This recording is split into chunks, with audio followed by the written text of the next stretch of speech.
Hello everyone, welcome to teaching online.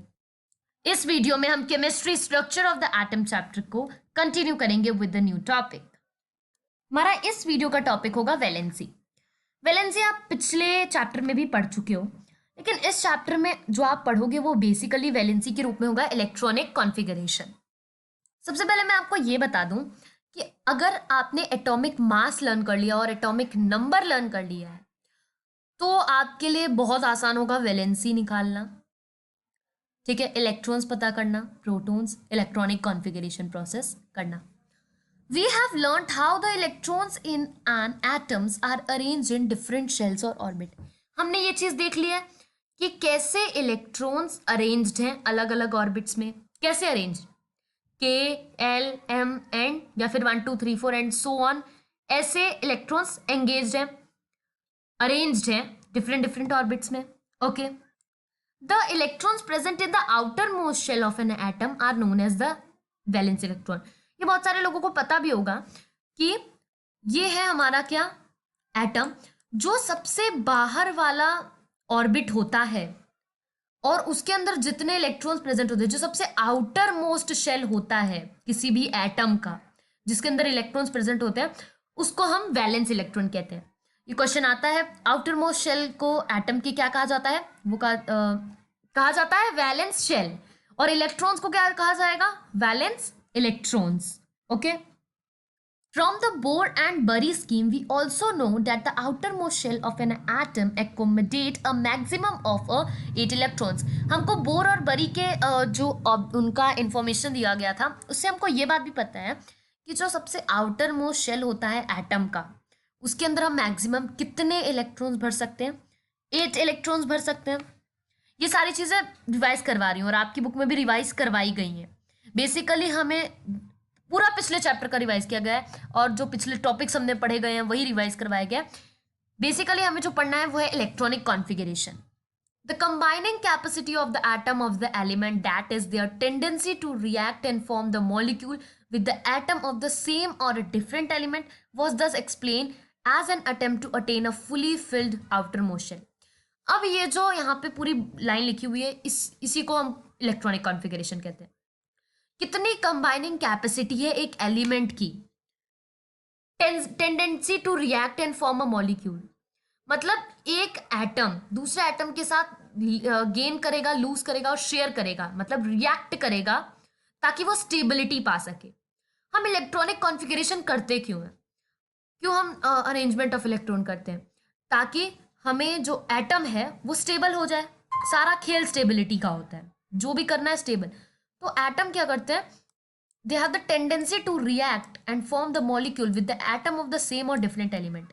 या तो same elements या तो अपने डिफरेंट एलिमेंट के साथ वो रिएक्ट करते हैं ताकि वो स्टेबल हो सके, और इसी को आउटर मोस्ट शेल, इसको एक्सप्लेन किया गया था। अभी हम इलेक्ट्रॉनिक कॉन्फ़िगरेशन सीखेंगे। उससे पहले एक और इम्पॉर्टेंट बात कि जो 8 इलेक्ट्रॉन्स वाला ऑर्बिट होता है, जितने भी ऑर्बिट जिनके अंदर हम 8 इलेक्ट्रॉन्स फिल कर सकते हैं उनको हम कहते हैं ऑक्टेट, और जिनमें 2 इलेक्ट्रॉन भर सकते हैं, एक ही में भर सकते हैं, के शेल, उसको हम कहते हैं डुप्लेट। ओके, हमने अब एग्जाम्पल लेते हैं सोडियम का। हमें करना है सोडियम का इलेक्ट्रॉनिक कॉन्फ़िगरेशन। इलेक्ट्रॉनिक कॉन्फ़िगरेशन का मतलब होता है हमें करने हैं इलेक्ट्रॉन डिस्ट्रीब्यूट डिफरेंट शेल्स के अंदर। तो सबसे पहले हमने लिया है कौन सा शेल? के शेल, फिर एल शेल, फिर एम शेल। सोडियम का जो एटॉमिक नंबर कितना होता है? 11 is the atomic number of the sodium. अब हमें 11 एटॉमिक नंबर है, इसका मतलब प्रोटॉन भी 11 है और इलेक्ट्रॉन भी 11 है। हमें 11 इलेक्ट्रॉन फिल करने हैं। ये था हमारा के शेल। के शेल में कितने इलेक्ट्रॉन फिल कर सकते हैं? 2। यहाँ पे हमने 2 इलेक्ट्रॉन्स फिल कर दिए। 11 में से 2 हो गया, डिडक्ट माइनस कर दो। उसके बाद बचे कितने? 9 में से 8 हम इसमें भर सकते हैं, 8 हमने इसमें भर दिया। अब कितना बचा? 1 बचा, 1 हमने इसमें भर दिया। ये था के शेल, ये था एल शेल, ये था एम शेल। अब एम शेल ने बोला मुझे करो यहां से ये जो 1 इलेक्ट्रॉन है, या तो मुझे और 7 इलेक्ट्रॉन्स दो। इसकी कैपेसिटी कितनी है? ये कितने इलेक्ट्रॉन्स को अपने अंदर भर पाएगा? 8। एम शेल कितने इलेक्ट्रॉन्स को भर पाएगा? 8 को। लेकिन क्या हुआ, हमने इसके अंदर 1 इलेक्ट्रॉन भरा, तो एम शेल ने बोला कि या तो एक इलेक्ट्रॉन यहां से हटा दो या तो मुझे 7 इलेक्ट्रॉन्स दे दो, क्योंकि मुझे अपना ऑक्टेट कंप्लीट करना है। तो अब ये इलेक्ट्रॉन क्या करेगा, 7 इलेक्ट्रॉन्स लेगा या ये 1 इलेक्ट्रॉन दे देगा? ऑब्वियसली आपका आंसर होना चाहिए कि ये 1 इलेक्ट्रॉन लूज कर देगा। क्यों लूज करेगा? क्योंकि 7 इलेक्ट्रॉन्स लेने में इसको ज्यादा एनर्जी यूज होगी, तो इसलिए ये 1 इलेक्ट्रॉन क्या कर देगा, लूज कर देगा। अब इसकी वैलेंसी कितनी हुई, 1 हुई। यस करेक्ट, 1 हुई। कंबाइनिंग कैपेसिटी को ही हम वैलेंसी कहते हैं। अब इसकी वैलेंसी कितनी हुई, 1। तो जो ये अभी हमने किया डिस्ट्रीब्यूशन ऑफ इलेक्ट्रॉन्स किया और उससे हमें वैलेंसी निकाली हमने, तो हमें क्या पता चला, उसकी वैलेंसी पता चली और कैसे इलेक्ट्रॉनिक कॉन्फ़िगरेशन करना है। इलेक्ट्रॉनिक कॉन्फ़िगरेशन क्या हुआ इसका, 2, 8 एंड 1। सेम आर्गन का एग्जांपल लेते हैं।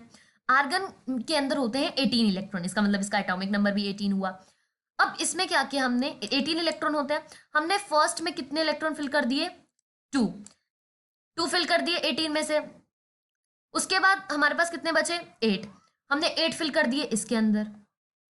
फिर कितने बचे, 8 बचे, हमने इसके अंदर वापस 8 फिल कर दिया। तो इसका मतलब इसकी वैलेंसी क्या है, 0। इसकी वैलेंसी नहीं है क्योंकि हमने सारे इलेक्ट्रॉन फिल कर दिए, हमने डुप्लेट ऑक्टेट कंप्लीट कर दिया है। एक बार जल्दी से ये जो आपकी बुक में ये दिया हुआ है schematic atomic structure of the first 18 element, ये देख लेते हैं। ये देखो हाइड्रोजन का एटॉमिक नंबर 1 होता है, इलेक्ट्रॉन 1 होते हैं, तो यहाँ पे 1 उन्होंने फिल कर दिया। हीलियम का 2 होता है इलेक्ट्रॉन्स, यहाँ पे 2 फिल कर दिए।